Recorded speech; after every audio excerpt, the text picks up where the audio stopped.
그러니까 그 차 팔아라 하면요, 그 사람은요 완전히 오퍼스라는 소리 똑같아요. 아주 엄청 충격이에요. 충격이다. 내 앞에 있는 이 사람들에게, 내 앞에 다가오는 이 사람들에게 내가 뭘 줄 거냐. 나도 신앙적으로 생각하고, 나도 지금 가문과 흉년으로 먹을 게 귀하고, 나도 지금 마음이 공고하고 답답하고 절망 중에 있는데 더 심각하게 떨어져 있는, 빠져 있고 갇혀 있는 이 사람을 내가 어떻게 도와줄 거냐. 이게 우리의 과제입니다. 한번 같이 하겠습니다. 내 입에서 나오는 말은 뭐다? 하나님의 말씀이다.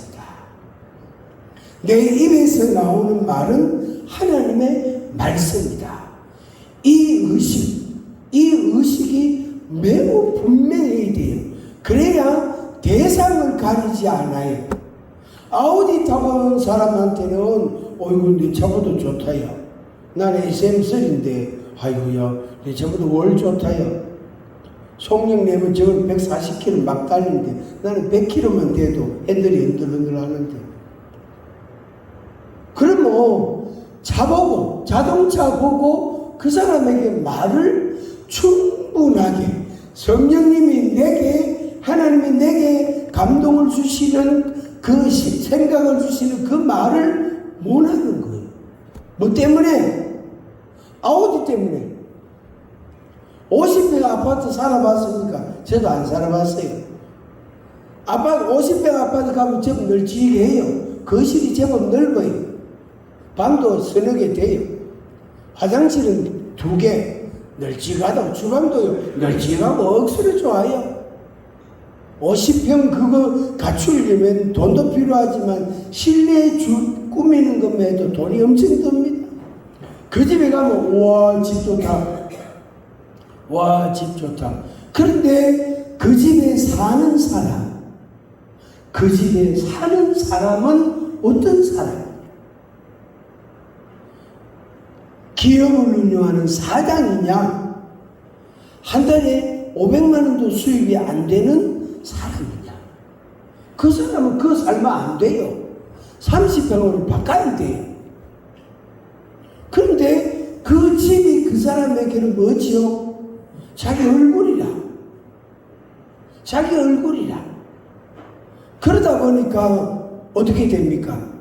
거기서 이사를 가고 빚을 갚고 거기서 이사를 가서 감사함으로, 작아도 감사함으로 찬양하면서 가족 간에 오손도손 사랑하며 이래 살아야 되는데 널찍한 거실에 앉아있다가, 그리고 각자 방으로 들어가 자고 아침에 내가 안녕 이렇게 하고 일어나가지고 나가서 밥도 한 숟가락 먹고, 그러면 또 자기 볼일 보러 가쁘잖아요. 그러면 낮은 종일 50평짜리 아파트가 혼자 그 아무도 없는 게 뭐만 있습니까? 에휴 요거만 있다고. 저 한 구석에 오대 고양이 한 마리 있다고. 그게 집을 지키고 있는 거예요. 이게 현실을 잘못 보고 있는, 시대를 잘못 보고 어리석고 자고한 사람이, 자만에 빠진 사람이에요.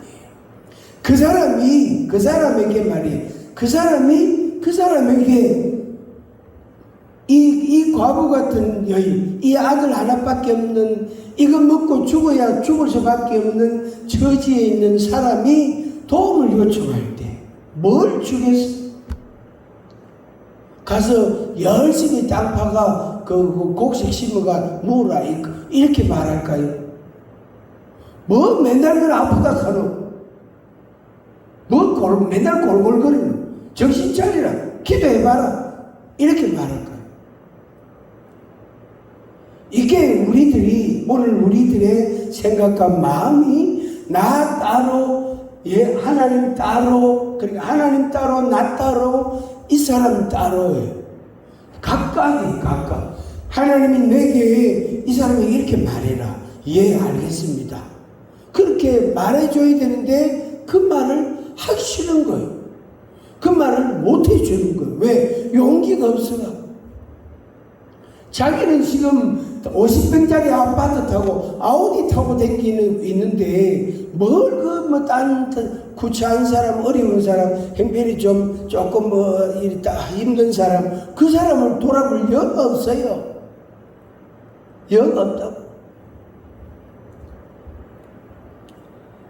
그래서 하나님께서 말세에 우리에게 주신 것이 성령이에요. 성령을 모든 육체에게 부어준단 말이에요. 모든 육체, 몸에다가 부어주는 거예요. 말랐고, 이 몸이 하나님의 성령에 감동되어 성령에게 딱 잡혀가지고 그냥 말을 막 쏟아내게 하는 거예요. 안 그러면 계산하고 따지고 생각하고 불필요하게 마음에 짐을 지게 되고 생각이 복잡해지고 이 말 해도 되겠나 안 되겠나, 이 말 왜 하락하지, 주님 왜 내보고 이 말 하락하지, 저 사람 보고 시키면 되겠는데 왜 내보고 이 말 하라고 시키지. 마음이 불편한 거예요. 누구하고 불편합니까? 하나님하고 자기가 불편해지는 거예요. 곤란한 거예요. 그 사람은 참 곤란합니다. 그러니까 하나님의 말씀을 내가 받았다면 그걸 말해야 돼요. 누구한테? 아우디 타고 다니는 사람한테, 50평 아파트 사는 사람한테. 그 넓은 거실에요. 14명이 앉아있다고 생각해 보세요. 그 사람들에게 할 말이 얼마나 많겠어요. 한 명 한 명 전부 다요. 쪼매는 5살짜리 손자까지, 할아버지, 할머니, 손자, 엄마, 아버지, 이모만 쫙 앉아있다. 가보면, 우와, 우리 집보다 좋더요. 이거부터 됩니다. 근데 주눅이 들면 된다, 안 된다? 안 된다. 주눅이 들면 거기에 눌리면 안 된다. 그런데 우리가 물질적 존재가 있기 때문에 눌린다. 그러니까 가난할 때는 가난할 때대로 힘들고 부할 때는 부할 때대로 힘이 들고, 그래서 하나님의 말씀을 받은 대로 말하지 않는 것. 이것은 우리가 잘못하고 있는 거예요. 우리의 사명을 저버리는 거예요. 다시 한번 보겠습니다. 14절, 17장, 열왕기상 17장 14절, 다시 16절까지 읽겠습니다.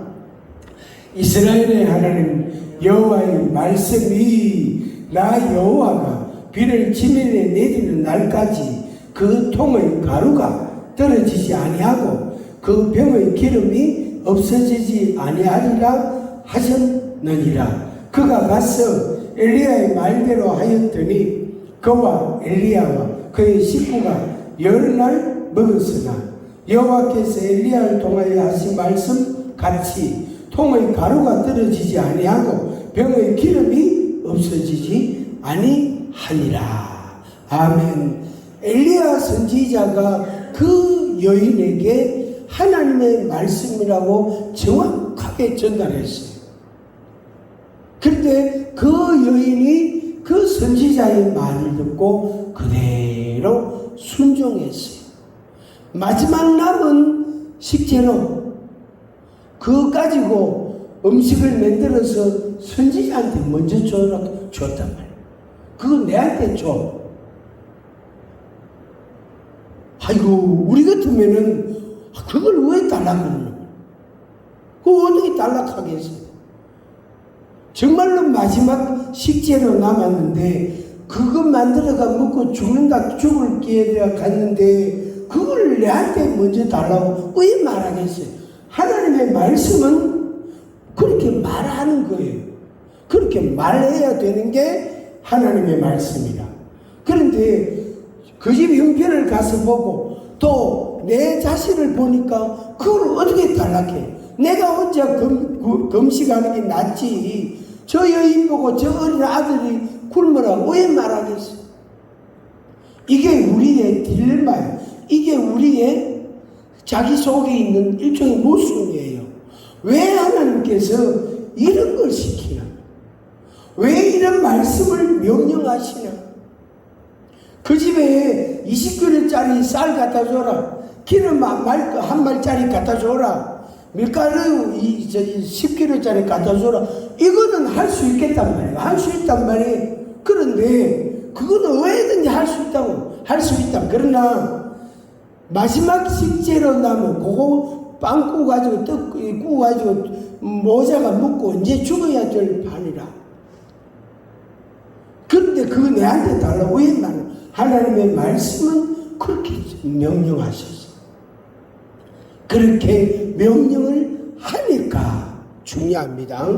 그렇게 명령을 하니까 여호와께서 엘리야의 선지자의 입을 통하여 하신 말씀 같이 여호와께서 하신 말씀 같이 그렇게 됐다. 결과가 그렇게 됐다. 그래서 엘리야 선지자, 그 여인, 그 식구, 그들이 여러 날 먹었는데도 그것이 떨어지지 아니했어요. 이게 하나님의 기적이고 하나님의 역사다. 결국에 뭐냐면은 내가 하나님을 어떻게 믿느냐, 내가 하나님의 말씀을 어떻게 듣고 어떻게 말하느냐에 따라 결과가 다르게 나타납니다. 다르게 나타납니다.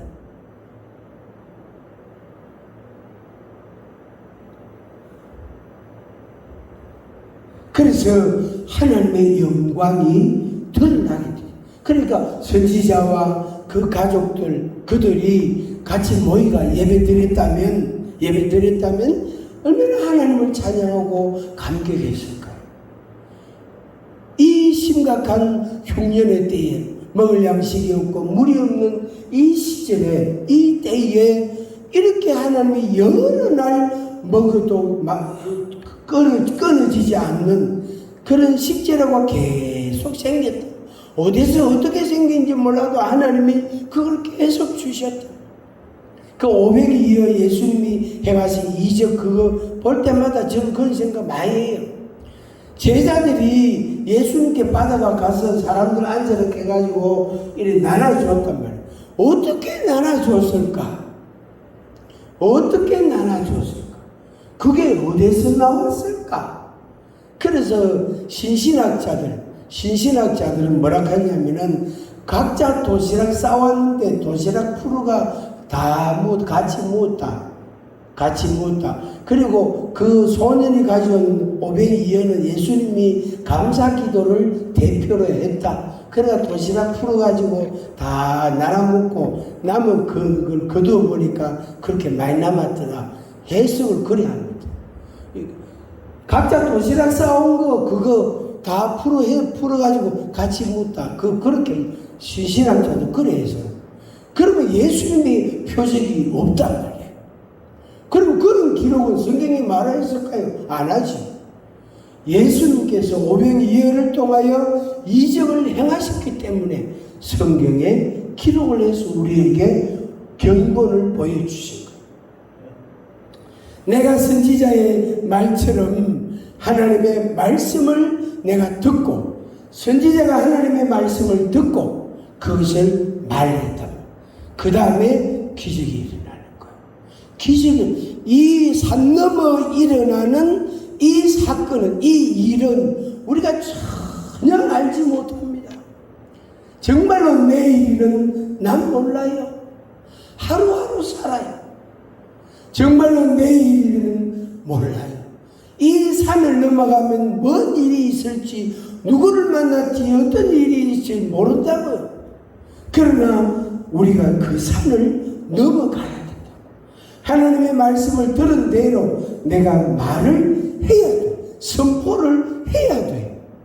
그럴 때에 하나님의 이적이, 하나님의 표적이 우리에게 나타나게 되는 거예요. 이게 하나님의 영광이다. 내가 살아있다. 내가 일한다. 내가 역사한다. 내게 이런 권능이 있다. 그걸 확실하게 보여주십니다. 말씀을 정리하겠습니다.